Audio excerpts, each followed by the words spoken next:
The United States is no longer a superpower. And I know this is very controversial, but you got to understand something. The definition of a superpower militarily is to be able to strike your military forces anywhere you want in the world. That's why the Soviet Union was through their Warsaw Pact and all the affiliations they had globally in the United States. That's why it was the only two. That's why China is making deals throughout Africa, throughout the rest of Asia, into South America, because they're trying to become a superpower. We were until now, because what happened is the Iranians have shown us that we cannot strike anywhere and everywhere we want to without having to figure out a logistical nightmare, without having to figure out the resupply, because they have successfully denied us access to a place that we want to go. In this case, the Persian Gulf. So as I say this, I understand the seriousness of the statement, but from a purely military standpoint, we are no longer a superpower. We are strong, and that's a separate issue from diplomatic and governance and economic.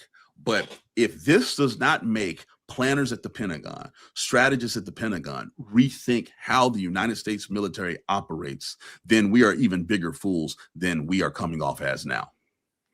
So tell me if I'm on the right track here, because that's a really crazy statement. That we're no longer a superpower. Superpower must, and it's not something I've thought about a lot, to be fair. The logistical aspect of our military force is what made us a superpower. What do I mean by that? Multiple countries have nukes. Multiple countries have stealth fighters. Yep. Multiple countries have actually a bigger Navy than us. All of these things that I'm talking about, they have larger armies than us, right? All of those things make you a significant military power. But the difference is we have agreements with over 150 nations to put our equipment and our people there. Yeah. With the ability to go into an area that we want to. That was the whole point. That was why the Cold War was such a big deal. You had to pick a side.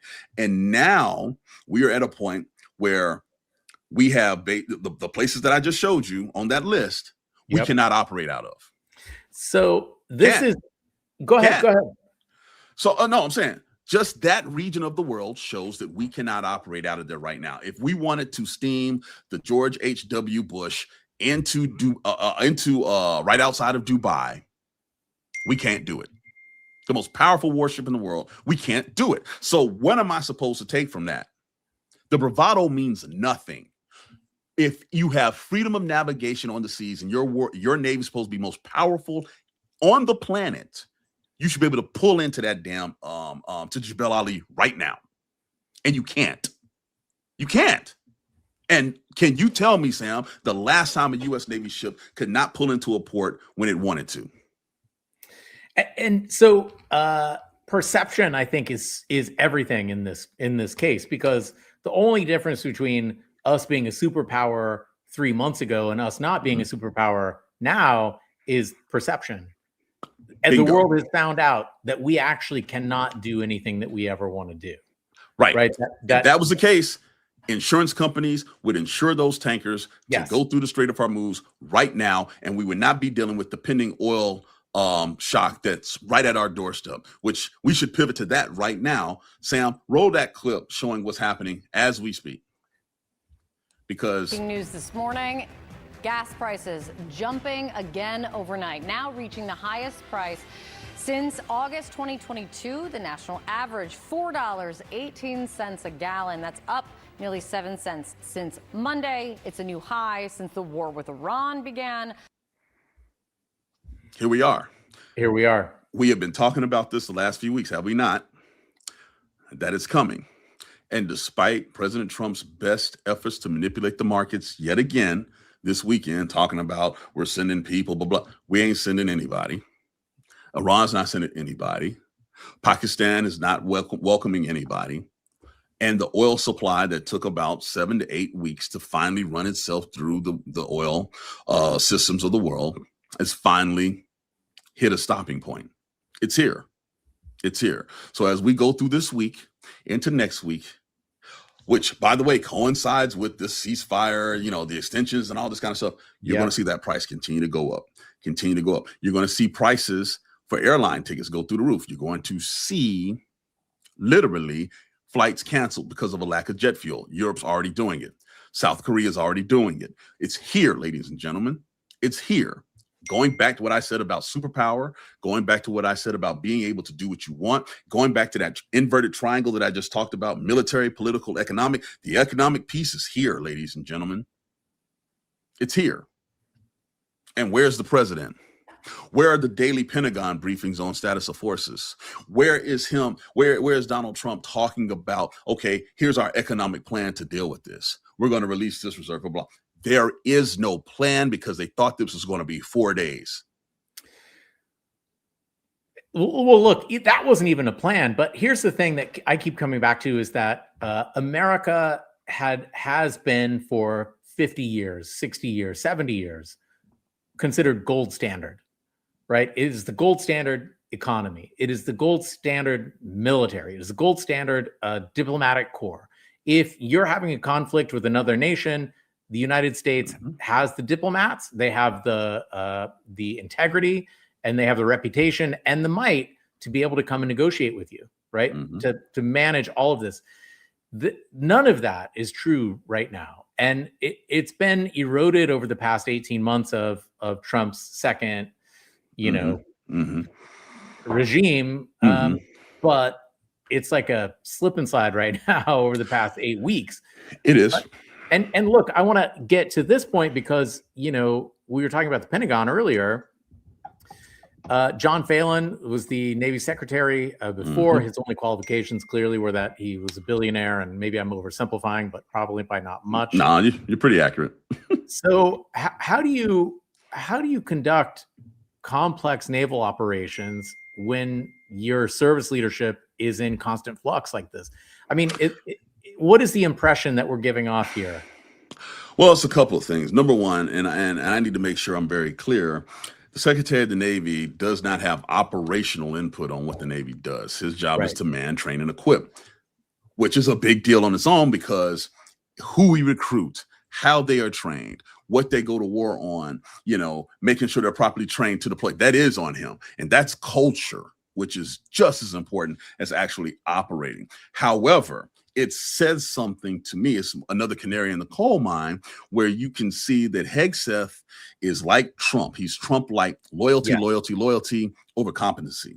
The acting Secretary of the Navy now, acting Secretary Cal, who, he was what we call a Mustang. He enlisted first, went to the Naval Academy, became commissioned, served 30 years, retired captain. Some of the statements that he has made in the past, I'm like, you cannot be serious and let that man be the person in charge of the Navy. And that's where we are, right? Fine, whatever. Hegseth has done this purge of leadership where we have proactively replaced competency with incompetency. He has basically said loyalty to me is all that matters. And what has suffered has been actual strategic, operational, and tactical excellence, because the assumption that someone was a different color or a different gender was the reason that they were in the seat. Well, you got a bunch of white boys running it now. How's that working for us? I'm just being blunt as hell about this. Absolutely. Well, he's fired over 30 generals and admirals. It's insanity to have an active war that we self-selected into while also gutting the people who could actually help you strategize to win it. That is what is happening. And so even if all of these people that he's replacing with are qualified to have the job, they are now being parachuted into an environment where they have to figure it out on the fly, right? And all being led by a guy who's more concerned about what he looks like in the mirror and the photos that are posted of him than actual leadership. The fact that we have had to learn through leaks of the number of casualties Americans have suffered, and it's probably more than what we still know, the amount of damage done to bases, even though he's not telling us, and he was briefing us pretty much daily at one point. And finally, the fact that he, as the damn Secretary of War, has not told us how we're going to win said or says everything you need to know about him.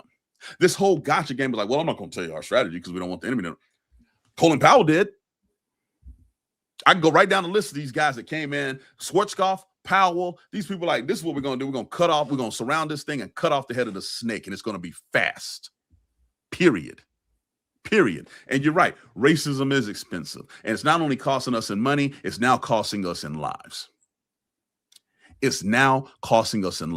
And when you take what's happening with the Pentagon and you slide it over, Sam, to what's happening diplomatically, are we surprised that Iran's not coming to the table? Now the new excuse is that, well, seems like we're talking to two governments in Iran. Well, you killed everybody, number one. And number two, it don't matter because you're sending people who are not diplomats. Why should they send someone seriously? Trump says he canceled plans in the planned Iran peace talks. He's said, look, we don't even know who their leader is in Iran. There's been New York Times reporting talking about the leadership structure in Iran. Mm-hmm. If the New York Times can get information that Trump cannot, what does that say about our current level of intelligence? Again, it feels like Trump is simply just throwing up his hands and saying, this is way too hard. This is too hard. Mm-hmm. Mm-hmm. I think what has happened, well, a couple of things. I think Trump is in and out of mental acuity. That's number one. Mm-hmm. Sure. And that has led the underlings to try to figure this out. And I think you have differing opinions. I mean, the New York Times has reported about the decision to even do this in the first place. There was a variety of opinions, right? And so because you have disjointed opinion without stability at the very top as the decision maker, you have disjointed strategy. And the only thing that they think is reliable is military action. Well, I have laid out over weeks how, yes, we have a good military, but we have painted ourselves into a diplomatic corner with it, and the military cannot bail you out of it. The Iranians will be able to outlast any military action we take. Full stop. And the intelligence assessments that keep leaking out about just how much they have left in their stock is sobering. And to show you the arrogance that we still have because we think this is, 1956. Ukraine is like, we know how to defeat this threat, these drones, and we still have not taken them up on the offer. It is mind-blowing to me. And now as Americans start to pay $5, $6 a gallon for gas, and one of our loyal watchers mentioned, hey, it's much higher where she is. This is the average that we're talking about. Yeah, right.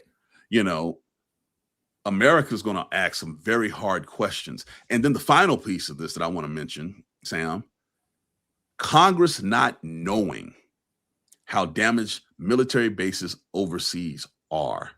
Congress not knowing the actual tactics that are being used. Congress not knowing the actual casualty number of American citizens is the biggest abdication of responsibility throughout this entire thing. If Hegseth wants to run a fool, that's fine. If Trump wants to run a fool, that's fine, because Congress is supposed to impeach their asses. They have no idea what's going on. They're getting their information from the media and not directly from the Department of Defense. And President Trump has yet to really address that body on what the hell is going on.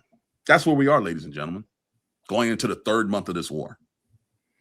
It feels not like it's spiraling out of control, but that it was out of control from the very beginning. And that it's almost like a shattered window. Mm-hmm. It is so destroyed that our diplomacy is destroyed, the region is destroyed, the sort of global order is destroyed in a way that the United States is not going to be able to have a hand in putting all of this back, because there are other actors, there are other players, there are other countries with their own best interests in mind that are going to come to the table, and nobody gives a shit about us anymore because we can't do any of the things we said we could. And look, I want to double down on this. When Trump says we don't know who the leader is in Iran, he thinks he's insulting the Iranians. Yeah. They know who the leaders are. Yes, they do. Right. They know Revolutionary Guard is taking leading the country into a more militarized stance, militarized leadership away from the sort of like religiosity that has existed for the past 47 years. They know exactly who's in charge. And now when Trump says that, they're like, oh, well, this is great. He's not been able to read our cards. He doesn't know what we've got. Right. And Trump saying that publicly. David asked a question earlier in the chat, and he said, you say we're no longer a superpower. Is that a permanent thing, or is it because of Trump? And my answer to that would be, I don't think it's a permanent thing, but I do think it's opened a window. Because here's the thing. Once Trump is done doing whatever damage he does, the United States has a very small window of reestablishing trust. At least starting to. I think it's going to take decades to reestablish trust.